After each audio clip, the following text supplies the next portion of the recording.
Саламатсыздарбы, урматтуу мекендештер. Мына 2020-жылдын 6-7-8 эмес, 7-синен баштап 8, 9, 10, 11, 12, 13, 14, 15 числого чейин 9 күн 10 күн башчылыкта. Мына ушул жерде биз эркин микрофон аянтчасын түзгөнбүз. Саты Жапаровду бийлик алып келиш үчүн азыр эркин микрофон аянтты 10 күн иштегенбиз да. Мына ушул жерден баштап телефон турат го. Лестницаны кырынан, бул жагы болсо сплошной линия турат го, 2 линия. Ошо сплошной линияга чейин, бул жагы болсо ушул жерге чейин келген да.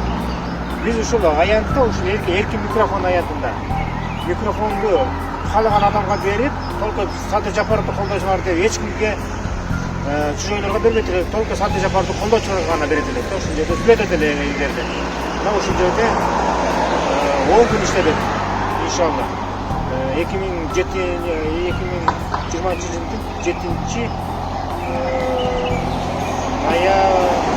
октябрдан баштап 15 октябрга чейин, 16 октябрга чейин. Анан ушундан кийин ушул жерден бүткөндө, мына ушул жерден уламынан Саты Жапаров Тилмештен чыгып, Лескемга 2-3 жолу келип кетти.